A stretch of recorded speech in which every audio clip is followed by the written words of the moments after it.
Bonjour, je suis Yannick Binas, le directeur du développement au sein de la Binas Global Dental School.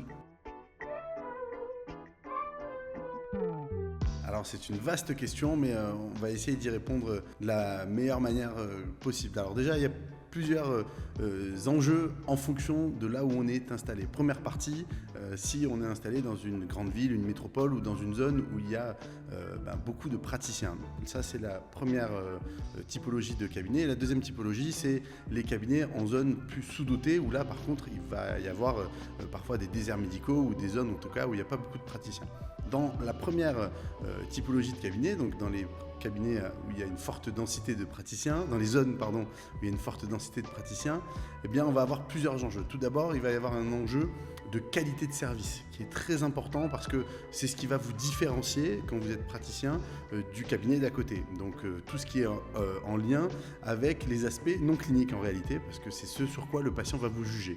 Après, il y a un enjeu du coup de communication, de relationnel patient, être vraiment aux petits soins pour lui. C'est d'ailleurs étroitement lié à la qualité de service. Et puis, et ça on va le retrouver dans les deux typologies de cabinet, mais il y a évidemment un enjeu organisationnel parce que dans les zones, on va dire, où il y a une forte densité de praticiens, eh bien, si vous n'êtes pas ultra bien organisé, que vous avez des délais d'attente importants, je ne sais pas moi, que votre méthodologie de présentation des plans de traitement n'est pas bien huilée, eh bien, les patients, ils vont aller tout de suite ailleurs parce qu'ils ont le choix. Donc ça, c'est le premier enjeu pour les cabinets dans des zones surdotées en termes de praticiens. Et pour les autres cabinets, alors évidemment la qualité de service et la communication sont évidemment importants, mais on va dire que la priorité c'est plutôt les enjeux d'organisation, notamment au niveau du planning, parce que la réalité c'est que dans les zones sous-dotées en praticiens, eh bien, on se retrouve très très vite à subir le cabinet, et la clé, eh bien, ça va être tout d'abord d'apprendre à dire non, parce que la plupart des praticiens ou des praticiennes ont du mal à dire non, et donc se retrouvent vite débordés à accepter un peu tout et n'importe quoi. Je ne parle pas en termes de typologie de patient, mais je parle en termes de compromis sur les horaires, sur les plans de traitement que les patients sont enclins ou pas à accepter. Donc ça, ce sont véritablement pour moi les enjeux principaux des cabinets dans les zones dont on a parlé.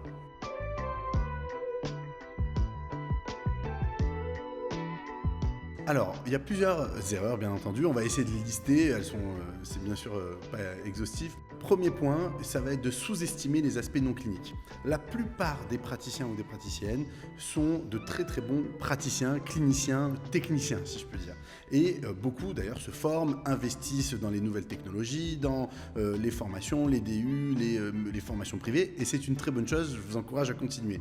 Mais la plupart, en revanche, et c'est souvent la même typologie de praticiens, négligent tous les autres aspects. Les erreurs sont souvent liées au fait qu'on va penser que le patient, il ne nous juge que sur les aspects cliniques. Et la première erreur qu'on retrouve partout, c'est celle-ci, penser que les aspects non cliniques sont en fait à la marge. Et aujourd'hui, on le voit bien, et je le quantifie en général comme ça, c'est à peu près 50% des problématiques qu'on rencontre dans un cabinet sont des problématiques liées à des choses non cliniques. Ça va être je sais pas moi, un fauteuil qui tombe en panne, le lapin d'un patient qui vient pas, un problème de management. Et ça, c'est ça qui, aujourd'hui, pollue votre activité.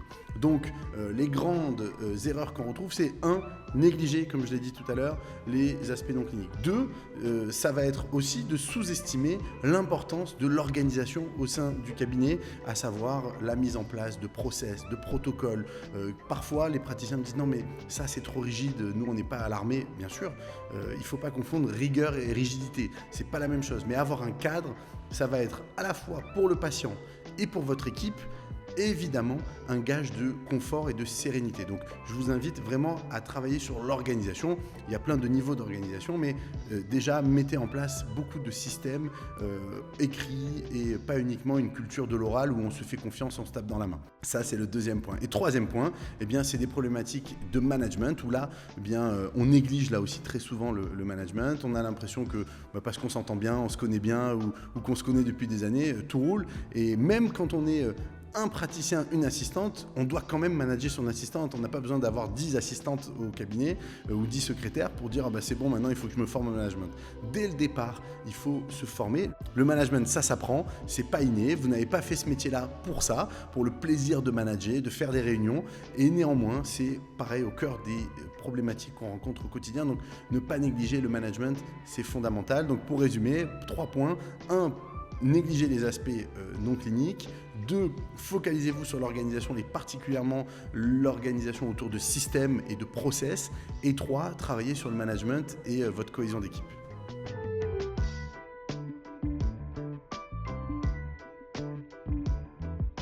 Alors, au niveau des leviers, il y a plusieurs leviers. Déjà, comme je l'ai dit en amont, acceptez que les aspects non cliniques sont aussi au moins importants que les aspects cliniques. Ça, c'est le premier levier psychologique, on va dire, pour les praticiens.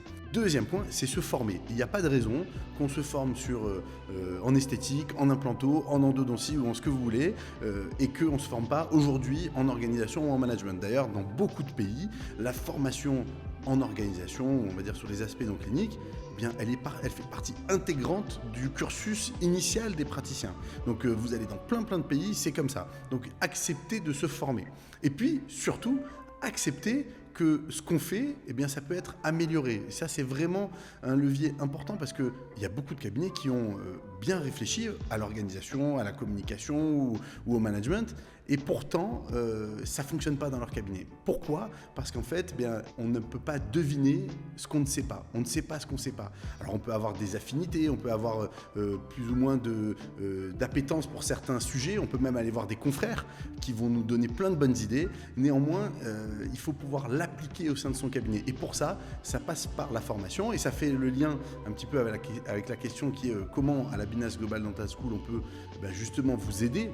C'est vraiment le lien entre le savoir-faire et la mise en place. C'est-à-dire que vous avez tout. Nous, on a eu le plaisir d'écrire des dizaines et des dizaines de livres, d'articles. Vous trouvez tout dedans. Néanmoins, la plupart des praticiens n'arrivent pas à l'appliquer. Pourquoi ? Parce que c'est pas facile au quotidien de mettre en place, je ne sais pas moi, si on va parler du planning par exemple, certains outils, parce que vous avez des patients qui vous mettent la pression, vous avez l'assistante qui va avoir une certaine réticence au changement, donc il faut qu'on vous aide dans la mise en place. Et c'est là où nous, on intervient, c'est-à-dire qu'on vous donne les deux aspects, à savoir le savoir-faire, vraiment, et puis derrière, on vous aide dans la mise en place au quotidien, on vous prend par la main et on vous aide, on met les mains dans le cambouis avec vous pour la mise en place. C'est vraiment pour moi l'essentiel de notre travail, c'est vraiment adapter nos recommandations. Et d'ailleurs, la clé, c'est que les recommandations, elles peuvent changer d'un cabinet à l'autre, voire même, je le dis souvent dans les cabinets de groupe, d'un praticien à l'autre dans le même cabinet, parce qu'il faut adapter les recommandations aux objectifs, aux enjeux, à la typologie d'activité qu'on a et même au type de patientèle. L'avantage d'une plateforme comme DOM, c'est que déjà ça référence les principaux acteurs du secteur, peu importe les thématiques. Et en l'occurrence, dans la mise en relation, c'est ce qu'on a fait au travers des échanges qu'on a avec la plateforme, avec les acteurs de la plateforme, c'est qu'en fait, ils ont essayé de comprendre en profondeur ce qu'on fait. Nous aussi, bien sûr, c'était réciproque. Et ça permet vraiment d'orienter, je pense, au mieux les praticiens qui utilisent la plateforme pour leur permettre de sélectionner les acteurs qui vont pouvoir les aider dans l'optimisation de leur cabinet, dans notre cas, mais pour d'autres sujets également. Et donc il y a un vrai travail, c'est pas uniquement une plateforme de référencement, il y a un vrai travail qui est fait pour comprendre comment on fonctionne, qu'est-ce qu'on apporte, et ça pour moi c'est un vrai plus, c'est un gage de sérénité pour les praticiens qui utiliseraient la plateforme.